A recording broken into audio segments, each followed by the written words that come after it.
بسم اللہ الرحمن الرحیم۔ اور موسیٰ تمہارے پاس کھلے ہوئے معجزات لے کر آئے، پھر تم ان کے کوہ طور پر جانے کے بعد بچڑے کو معبود بنا بیٹھے، اور تم اپنے ہی حق میں ظلم کرتے تھے۔ اور جب ہم نے تم لوگوں سے پختہ عہد لیا اور کوہ طور کو تم پر اٹھا کھڑا کیا اور حکم دیا کہ جو کتاب ہم نے تم کو دی ہے اس کو زور سے پکڑو اور جو تمہیں حکم ہوتا ہے اس کو سنو، تو وہ جو تمہارے بڑے تھے کہنے لگے کہ ہم نے سن تو لیا لیکن مانتے نہیں، اور ان کے کفر کے سبب بچڑا گویا ان کے دلوں میں رچ گیا تھا۔ اے پیغمبر ان سے کہہ دو کہ اگر تم مومن ہو تو تمہارا ایمان تم کو بری بات بتاتا ہے۔ کہہ دو کہ اگر آخرت کا گھر اور لوگوں یعنی مسلمانوں کے لیے نہیں اور اللہ کے نزدیک تمہارے ہی لیے مخصوص ہے تو اگر سچے ہو تو موت کی آرزو تو کرو،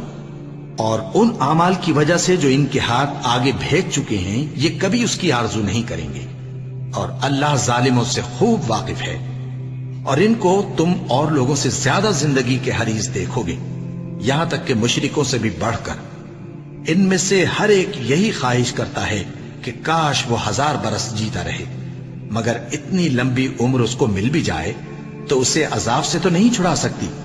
اور جو کام یہ کرتے ہیں اللہ ان کو دیکھ رہا ہے۔ کہہ دو کہ جو شخص جبرائیل کا دشمن ہو اس کو غصے میں مر جانا چاہیے، کیونکہ اس نے تو یہ کتاب اللہ کے حکم سے تمہارے دل پر نازل کی ہے جو پہلی کتابوں کی تصدیق کرتی ہے، اور ایمان والوں کے لیے ہدایت اور بشارت ہے۔ جو شخص اللہ کا اور اس کے فرشتوں کا اور اس کے پیغمبروں کا اور جبرائیل اور میکائیل کا دشمن ہو تو ایسے کافروں کا اللہ دشمن ہے۔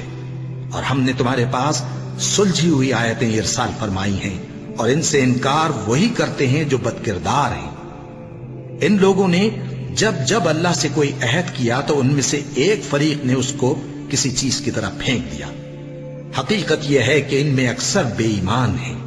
اور جب ان کے پاس اللہ کی طرف سے پیغمبر آخر الزماں صلی اللہ علیہ وآلہ وسلم آئے اور وہ ان کی آسمانی کتاب کی تصدیق بھی کرتے ہیں، تو جن لوگوں کو کتاب دی گئی تھی ان میں سے ایک جماعت نے اللہ کی کتاب کو پیٹ پیچھے پھینک دیا، گویا وہ جانتے ہی نہیں، اور ان چیزوں کے پیچھے لگ گئے جو سلیمان کے عہد سلطنت میں شیاطین پڑھا کرتے تھے۔ اور سلیمان نے مطلق کفر کی بات نہیں کی، بلکہ شیطان ہی کفر کرتے تھے کہ لوگوں کو جادو سکھاتے تھے، اور وہ یعنی بنی اسرائیل ان باتوں کے بھی پیچھے لگ گئے جو شہر بابل میں 2 فرشتوں یعنی ہاروت اور ماروت پر اتری تھی۔